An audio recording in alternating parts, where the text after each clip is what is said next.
Hello everyone, welcome back to my YouTube channel Royal Study Classes. And guys, आज के इस video में हम लोग पढ़ेंगे class 10th science chapter first. तो क्लास 10th में जो साइंस है, साइंस का हम लोग चैप्टर फर्स्ट पढ़ेंगे, जो कि है हमारा केमिकल रिएक्शन। तो क्या है केमिकल रिएक्शन? आज के इस वीडियो में हम लोग पढ़ेंगे। केमिकल रिएक्शन अगर बोले तो रासायनिक अभिक्रिया। केमिकल रिएक्शन को हम लोग हिंदी में बोलते हैं रासायनिक अभिक्रिया। तो सबसे पहले हम लोग देखेंगे कि रासायनिक अभिक्रिया की जो परिभाषा होती है वो क्या होती है। ठीक है, तो यहाँ पर देखिए रासायनिक अभिक्रिया लिखा हुआ है, रासायनिक अभिक्रिया। ठीक है, तो ये आपकी हेडिंग है। तो रासायनिक अभिक्रिया क्या होती है कि रासायनिक अभिक्रिया वे पदार्थ होते हैं, ठीक है, वे पदार्थ होते हैं जिनमें दो या दो से अधिक पदार्थ मिलकर नए गुणधर्म वाले नए पदार्थ का निर्माण करते हैं। ओके, अब अगर हम आपको एक बार फिर से रिवाइज करवा देते हैं ताकि आपको अच्छी तरीके से समझ में आ जाए। देखिए, रासायनिक अभिक्रिया वे पदार्थ होते हैं जिनमें दो या दो से अधिक पदार्थ मिलकर नए गुण धर्म वाले नए पदार्थ का निर्माण करते हैं। अब मैं आपको एग्जाम्पल बताता हूँ। जैसे यहाँ पर कह रहा है दो या दो से अधिक, जैसे हमने ले लिया शक्कर, ओके, यानी हमने शुगर ले लिया और वाटर ले लिया यानी कि पानी। जब हम शक्कर और पानी को आपस में मिला देते हैं, ठीक है, आपस में मिला देते हैं तो वो क्या बन जाता है? शरबत। क्या बनता है? शरबत। तो यहाँ पर देखिए, अब शरबत जो है वो मीठा होता है। यहाँ पर दो या दो से अधिक पदार्थ मिलाए हमने ना, तो यहाँ पर देखिए क्या कह रहा है कि नए गुणधर्म वाले नए पदार्थ का निर्माण करता है। अब शक्कर सिर्फ मीठी थी, पानी तो हमारा मीठा नहीं था ना। जब हमने इसको आपस में मिला दिया तो हमें क्या प्राप्त हुआ? शरबत, और शरबत मीठा होता है। तो एक नया उसमें गुण मिला है, एक नए पदार्थ का निर्माण किया गया शरबत का। ठीक है, तो इस तरीके से आपको रासायनिक अभिक्रिया समझना है। अब यहाँ पर देखिए एक एग्जाम्पल मैं आपको दिखाता हूँ। क्या है? H2 plus O2। एग्जाम्पल में क्या है आपका? यहाँ पर एग्जाम्पल है H2 प्लस का O2 को जब हम मिलाएंगे, यहाँ पर H2 यानी कि हमने हाइड्रोजन लिया और यहाँ पर प्लस O2 यानी कि हाइड्रोजन लिया। ठीक है, सॉरी, हाइड्रोजन और ऑक्सीजन, यहाँ पर O2 ऑक्सीजन लिया। जब हमने इसका मिश्रण बनाया तो H2O हमें प्राप्त हुआ। क्या प्राप्त हुआ? H2O यानी कि जल। तो हमें क्या प्राप्त हुआ? जल। ओके, तो अब यहाँ पर देखिए हमारा दूसरा जो एग्जाम्पल है वो क्या है? Mg यानी कि मैग्नीशियम। ठीक है, अब यहाँ पर देखिए मैग्नीशियम क्या है? सॉलिड। S मतलब सॉलिड, प्लस हमने क्या मिला है? और O2, ठीक है, यानी कि ऑक्सीजन, जो कि ऑक्सीजन क्या है? गैस है। ठीक है, G का मतलब यहाँ पर हो जाएगा गैस। तो हमने मिला तो हमें क्या प्राप्त हुआ? MgO यानी कि सॉलिड। जो भी हमें प्राप्त हुआ है वो क्या है? सॉलिड है। ओके, तो इतनी चीज़ आपको पता चल चुकी है। अब यहाँ पर देखिए हम लोग नोट पॉइंट देखेंगे। क्या देखेंगे? Note point.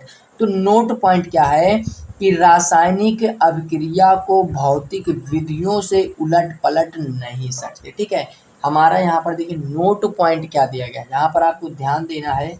Note point, note point क्या है कि रासायनिक अभिक्रिया को भौतिक विधियों से उलट पलट नहीं सकते।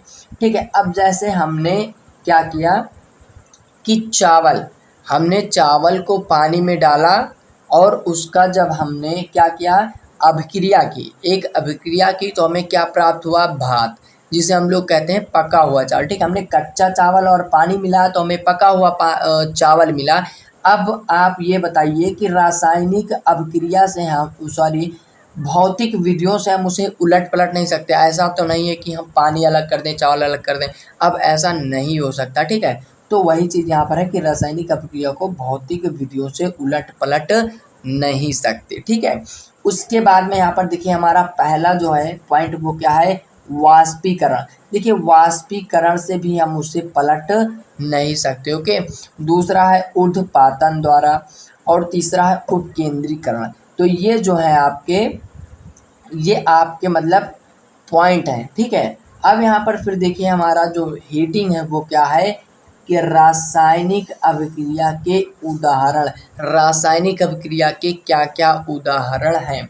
तो यहाँ पर देखिए रासायनिक अभिक्रिया के उदाहरण है भोजन का पकना। भोजन का पकना जो है एक रासायनिक अभिक्रिया का उदाहरण है।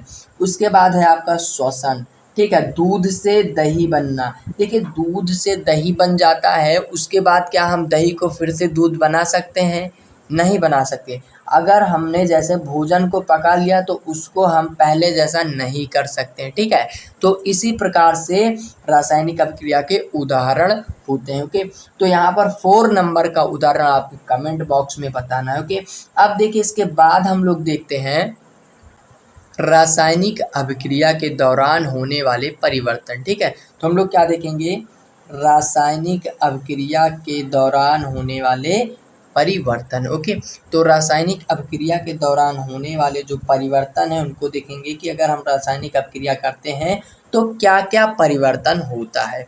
तो सबसे पहला है हमारा कि अवस्था में परिवर्तन हो जाता है, रंग में परिवर्तन होता है, तापमान में परिवर्तन होता है, गैस में उत्सर्जन होता है, ठीक है। तो यहाँ पर ये देखिए 4 पॉइंट आपको देखने को मिलेंगे कि अवस्था में भी परिवर्तन हो जाता है, रंग में भी परिवर्तन हो जाता है, तापमान में भी परिवर्तन हो जाता है और गैस में उत्सर्जन होता है, ठीक है। उसके बाद हम लोग देखेंगे गाइस यहाँ पर अभिकारक, ठीक है। क्या देखेंगे? अभिकारक। तो अभिकारक किसे कहते हैं, ठीक है।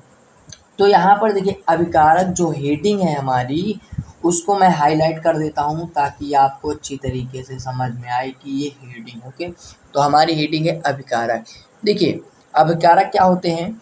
अभिकारक ऐसे पदार्थ को कहते हैं, अभिकारक ऐसे पदार्थ को कहते हैं जो रासायनिक अभिक्रिया में भाग लेता है, ठीक है। जो रासायनिक अभिक्रिया में भाग लेता है उसे हम लोग अभिकारक कहते हैं। जैसे एग्जाम्पल में हमने ले लिया H2+O2, तो H2 हमारा क्या है? अभिकारक है और O2 हमारा क्या है? अभिकारक है, क्योंकि H2+O2 जो है अभिक्रिया में भाग ले रहे हैं, ठीक है। रासायनिक अभिक्रिया में भाग ले रहे हैं तो उसे हम लोग अभिकारक बोलेंगे, ठीक है।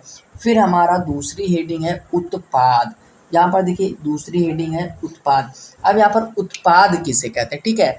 तो उत्पाद क्या होता है? उत्पाद ऐसे पदार्थ को कहते हैं जिनका निर्माण अभिकारकों से मिलकर होता है। देखिए फिर से एक बार मैं रिवाइज कर देता हूँ। उत्पाद ऐसे पदार्थ को कहते हैं जिसका निर्माण अभिकारकों से मिलकर होता है। अब यहाँ पर देखिए एग्जाम्पल, मैंने इसीलिए आपको एग्जाम्पल भी लिख दिया है कि आपको अच्छी तरीके से समझ में आ जाए, ठीक है। तो एग्जाम्पल क्या है? Mg+O2, तो यहाँ पर हमारा क्या हो जाएगा? MgO, ठीक है। यानी कि यहाँ पर देखिए जो Mg+O2 है ये क्या है? अभिकारक, क्योंकि हमने इसे रासायनिक अभिक्रिया में भाग में लिया है। रासायनिक अभिक्रिया के भाग में हमने Mg+O2 लिया है तो ये क्या हो जाएगा? अभिकारक। अब जब हम इसका क्या करेंगे? अभिक्रिया करेंगे तो हमें क्या प्राप्त होगा? MgO प्राप्त होगा और इसे हम लोग क्या कहेंगे? उत्पाद कहेंगे। क्या कहेंगे? उत्पाद, ठीक है। हम लोग उत्पाद इसे बोलेंगे, क्योंकि उत्पाद क्या होता है? जो रासायनिक अभिक्रिया में भाग लेने वाले होते हैं उनसे जिनका निर्माण होता है उसे हम लोग क्या कहते हैं? उत्पाद कहते हैं, ठीक है। तो गाइस आई होप कि आपको ये सारे चीज़ समझ में आ चुकी होगी। तो आज की वीडियो हम यहीं पर समाप्त करते हैं एंड अगर आप इसे नोट करना चाहते हैं तो नोट कर सकते हैं। और अगर आपको वीडियो अच्छी लगी तो इस वीडियो को एक लाइक कर दें और हमारे चैनल से जुड़ने के लिए इस चैनल को सब्सक्राइब जरूर करें। हम मिलेंगे एक नए वीडियो में एक नए टॉपिक के साथ, तब तक के लिए टेक केयर, बाय बाय।